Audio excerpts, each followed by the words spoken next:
ये खूबसूरत लड़की पार्ट टाइम बॉडी मसाज का काम करती है। आज मियाँ को अपने पक्के ग्राहक जेरी की मसाज करने उनके घर जाना था। कुछ ही देर बाद मियाँ के नरम नरम हाथों से मसाज करवाकर जेरी को नींद आ गई, जिसके बाद मियाँ वहाँ से चली जाती है।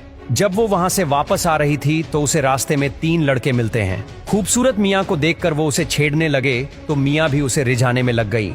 दोस्तों, मियाँ मसाज तो अच्छी करती ही थी, लेकिन उसकी बातें भी उसकी तरह नमकीन होती थीं। देखते ही देखते मियाँ की मसाज और नमकीन बातें सुनकर ग्राहक के बदन में आग लगने लगी, जिसके बाद वो मियाँ को पकड़कर उसके साथ हम बिस्तर होने लगा और मियाँ भी उसका साथ देने लगी। काफी मेहनत के बाद ग्राहक आराम करने लगा और मियाँ नहाकर वहाँ से चली जाती है। असल में मियाँ ज्यादा पैसे कमाने के लिए अपने ग्राहक की हर इच्छा पूरी करती थी, उसके हर एक अंग की मालिश करती थी। वैसे भी वो थी ही इतनी मस्त कि हर कोई उसे देखकर गर्म हो ही जाता था। अगले दिन मियाँ अपने अगले ग्राहक से मिलने वाली थी। ये ग्राहक मशहूर मॉडल सोनिया थी। सोनिया को भूख लगी थी, इसलिए वो सबसे पहले मियाँ के साथ खाना खाती है और फिर उसे अपने घर लाकर मसाज करवाती है। मियाँ उसकी इतने अच्छे से मसाज करती है जिससे कि सोनिया का सारा दर्द भाप बनकर उड़ जाता है। अगले दिन जब सोनिया जिम में अपनी सेहत बना रही थी तो रियो मियाँ को फोन कर सोनिया के घर बुलाता है ताकि मियाँ अपनी तस्वीरें ले जा सके। मियाँ कॉलेज के हॉस्टल में रहती थी। यहाँ उसके साथ मीना नाम की लड़की भी रहती थी और वो भी मियाँ की तरह होम सर्विस देती थी। मियाँ जल्दी जल्दी नहा धोकर रियो से मिलने पहुंच गई। अपनी तस्वीरें देखकर वो बेहद हैरान होती है क्योंकि वो उसकी उम्मीद से कहीं ज्यादा सुंदर थी। तभी रियो उससे कहता है कि मैं सोनिया को नहीं बल्कि तुम्हें पसंद करता हूँ। तो मियाँ उसके साथ सोने के लिए तैयार हो गई। मियाँ का बदन देखकर वो इतना पागल हो गया कि उसने घर के हर एक कोने में उसके साथ मजे किए।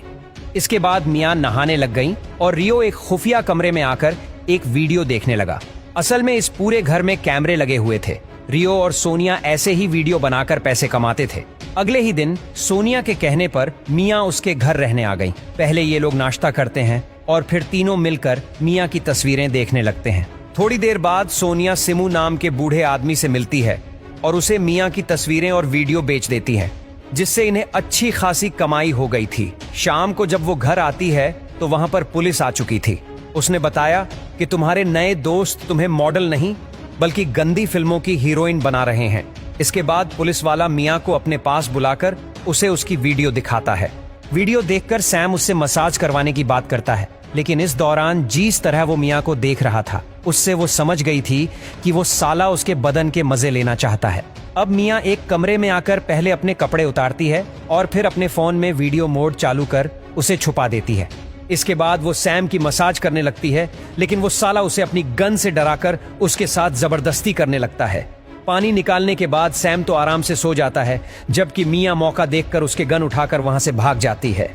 अगले दिन जब वो सोनिया के पीछे पीछे एक कैफे में आती है तो उसकी मुलाकात सैम से होती है। वो भी सोनिया की जासूसी कर रहा था। अब मियाँ कुछ सोचकर उससे कहती है कि मैं तुम्हारी मदद करूंगी, लेकिन तुम्हें मेरा नाम इस केस से हटाना होगा और बदले में मैं तुम्हारी वीडियो डिलीट कर दूंगी। इसके बाद मियाँ एक पेन कैमरा से सोनिया की वीडियो बनाने वाली थी और सैम भी वीडियो खरीदने के बहाने सोनिया से बातचीत करता है और तभी नीना उनकी वीडियो बना लेती है। फिर मियाँ ये वीडियो सैम को दिखाती है ताकि वो आगे की कार्रवाई कर सके, मगर वो ये वीडियो रियो को भी दिखाती है और उससे कहती है कि पुलिस को सब पता चल चुका है, इसलिए वो सबूत के साथ उन्हें कभी भी पकड़ने आ सकती है। ये सुनकर रियो घबरा गया, जबकि मियाँ कहने लगी कि अगर तुम्हें बचना है तो तुम लोगों को मेरे हिसाब से चलना होगा। देर रात को वो उन दोनों के सिर पर गन लगाकर एक सुनसान जगह पर ले आती है। मियाँ ने सैम को भी यहाँ बुला लिया था और सैम के आने से पहले वो इन दोनों के हाथ बांधकर पास की झाड़ियों में छुप जाती है। जल्दी ही सैम भी आ गया और वो आते ही रियो और सोनिया को गाड़ी से बाहर निकालता है। सैम इन्हें मारने वाला था, लेकिन रियो सैम को रोकने लगा। दोनों में हाथापाई होने लगी थी और तभी सोनिया सैम के गन उठाकर गोली चलाती है। उसकी चलाई गोली रियो को लग गई थी, जिसके बाद वो सैम को भी गोली मार देती है। अब वो जल्दी जल्दी सैम के हाथ में गन रखकर भागने लगी, लेकिन सैम अभी जिंदा था, पर वो मरने से पहले सोनिया को मार देता है। कुछ देर बाद मियाँ बाहर आती है। उसके पास सैम की जो गन थी वो उसे रियो के हाथों में रख देती है ताकि देखने वालों को लगे कि ये लोग आपस में ही लड़कर मर गए। इसके बाद वो उनका सारा सामान लेकर वहां से चली जाती है। अगली और इसी के साथ इस कहानी का यही अंत हो जाता है।